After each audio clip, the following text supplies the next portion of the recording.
डह डह खरारे असहाय सहारा पलटि श्रवण सेवा अनुष्ठान। मु दृश्य देखेबी ये हूँ गंजाम जिला कुदला बस स्टाण्ड दृश्य देखुवे श्रवण सेवा अनुष्ठान जो सदस्य माने रही खाद्य बंटन कर कारण जो बस स्टाण्ड रही यात्री माने जो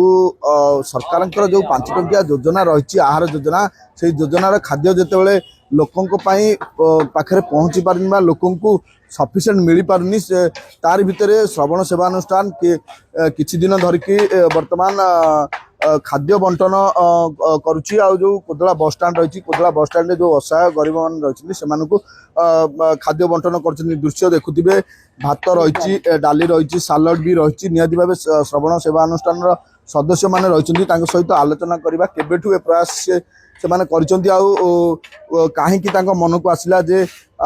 बस स्टाण्ड रे से माने खाद्य बंटन करेंगे कारण प्रत्येक रविवार से माने खाद्य बंटन करथांती। भाई कौन कहबे केते दिन है खाद्य बंटन करछंती आ कौन उद्देश्य रही? दीर्घ 10 सप्ताह होला आमर ए योजनाटा चलची जेहेतु आमे देखिलु प्राय जेहेतु आमर 5 टंकिया मिल होउतला किंतु 5 टंकिया मिल रविवार जेहेतु मिलुनी लोक बहुत हईराण होचंदी गरीब असहाय लोक ये माने शोईकी रोचंदी बिना खाद्य बिना पानी ये रहीकि बहुत हईराण होचंदी एमिति कि तांका पाखरे होटल रे मध्य खाया पई भी तांका बारे पैसा न थाउची सेटा आमे आखि दृष्टि रखिक आम अनुष्ठान रे आमे समस्त मिलित भाव में संगठित हेलु आ माने आम भितर डिस्कसन कलु कौन करवा फास्ट आम आयोजन कलु गोटे 50 लोक आयोजन करूँ प्रथम थर जो करूँ देखिलु यहाँ जो आम करूँ आम निज स्वउदय भाव में आम देखिलु जे बहुत लोक आमको माने प्रोत्साहन कले ना यहाँ जोड़ा कर ठीक कर आम 50 लोक बर्तमान 150 लोक आम आयोजन चलती तो यहाँ आमर 11 नंबर पाली यहाँ 11 नंबर रविवार तो भगवान दयारु माँ भगवती दयारु यहाँ ठीक ठाक चली आशा करुँची एमती लोकंर जदि आशा आम प्रति रहा मनोभाव रहा आम आगू बहुत परिमाण यहाँ करने आम योजना रखीचु आउ खास करी आम प्रतिष्ठाता जगन भाई अच्छा जी कि अनुष्ठान को चलाउछंदी सी मोडू आउ किछि भाई प्रथमे कहीं मन को आसला जे आपण सेवा जो श्रवण सेवा अनुष्ठान करछंदी सेथिरे आपण लोकन को खाद्य जोगाइबे बस स्टाण्ड रे पुणी मागणा मागणा खाद्य जोगाउछन केमती कोन मन को आसला केते जन सदस्य रहिछन आपण माने सेथिरे सहयोग करछन? देखो आम श्रवण सेवा अनुष्ठान रे प्राय 70-80 जन मेम्बर अच्छे आम जद्वारा प्रति अनुष्ठान मध्य सबकि सहयोग कराऊँगी गोटे गाई हो गोटे असहायकर मेडिकल हो जहाँ भी हो अनुष्ठान सहयोग करुच्ची किंतु गोटे निष्पत्ति है ना अनुष्ठान सब सदस्य निष्पत्ति नेलु जे प्रति रविवार गोटे स्थानीय जो असहाय अच्छा जो पागल हो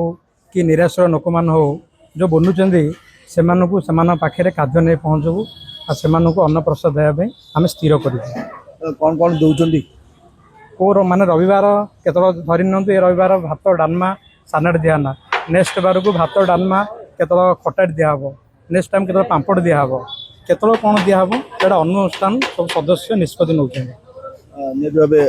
से जो प्रयास करछंदी से प्रयास रे आपण देखुथिबे आम कुदला बस स्टाण्ड रहीचु कुदला बस स्टाण्ड दृश्य देखुथिबे प्राय समस्ते जो यात्री रही जो माने दूर दूरांतर आसुचंती आउ टंका अभाव से माने खाई पारु नांती से समय श्रवण सेवा अनुष्ठान गोटे सहारा पलटि आज्ञा कौन कहे कौन कौन खाया मिलला पैसा मिले ना मागणा देले? ना मागणा देले लंका लुण मर्च सालाड डाला भात आज्ञा सब बेले एठी दउचंदी रविवार प्रत्येक रविवार दिन घंटलू सार दउचंदी हाँ कहली सार तो मिलु सब हाँ घंटलू प्राय मिलु लोकन केते सुविधा पाउछन? हाँ हाँ सुविधा पाउ सब सहज सुविधा पाउछंदी शुणुले आप जमी जड़े व्यक्ति बा यात्री रही आज्ञा कौन कहे केमी देखुं जो आप खावा मिलला केमती कौन मिलला? भल आज्ञा भात सालड आ तरकारी लेंबू मर्च पैसा नौ ना मागणा नौ मागणा फ्री दौरान फ्री दौरान केमी देखुं फ्री रे से खाद्य बंटन कर असहाय लोक? हाँ असहाय लोक बंटन कर निहत भाव जो श्रवण सेवा अनुष्ठान रही बर्तमान किछि दिन होला से माने এই অনুষ্ঠান আরম্ভ অনুষ্ঠান তো আଗରୁ ରହିଥିଲା କିନ୍ତୁ এই କାର୍ଯ୍ୟକ୍ରମ ଯେହେତୁ ସେ କିଛି ଦିନ ହେଲା ଆରମ୍ଭ କରିଛନ୍ତି ଯେଉଁ ଗରିବ ଅସହାୟ ରହିଛନ୍ତି ଯେଉଁମାନେ ଟଙ୍କା ଅଭାବରୁ ଯାତ୍ରୀ ବିଶ୍ରାମଗାର ବା ବସଷ୍ଟାଣ୍ଡରେ ପଡ଼ି ରହୁଛନ୍ତି ଖାଇପାରୁନାହାନ୍ତି କାରଣ ରବିବାର ଦିନ ଆହାର କେନ୍ଦ୍ର ବନ୍ଦ ରହୁଛି ତେଣୁକରି ନିହାତି ଭାବେ ସେମାନେ ଗୋଟେ ବଡ଼ ପଦକ୍ଷେପ ନେଇଛନ୍ତି ରବିବାର ଦିନ ଯେଉଁ ଆହାର କେନ୍ଦ୍ର ବନ୍ଦ ରହୁଛି ସେଇଦିନ କେଉଁ ଗରିବ ଅସହାୟ ଭୋକରେ ରହିବନି ଆଉ ସେମାନଙ୍କ ପେଟକୁ ମଧ୍ୟ ଦାନା ମିଳିବ ଆଉ ଦାନା ଯୋଗାଇବ ଶ୍ରବଣ ସେବା ସଂଗଠନ ନିହାତି ଭାବେ ତାଙ୍କର ଏ ପ୍ରୟାସ ଜାରି ରହିବ ଆଗକୁ ମଧ୍ୟ ଆଉ এই ପ୍ରୟାସକୁ ସମସ୍ତେ ମଧ୍ୟ ଭୁରି ଭୁରି ପ୍ରଶଂସା କରିଛନ୍ତି। ଗଞ୍ଜାମ ବେଗୁନିଆପଡ଼ାରୁ ଅମର ସାହୁ, କନକ ନ୍ୟୁଜ୍।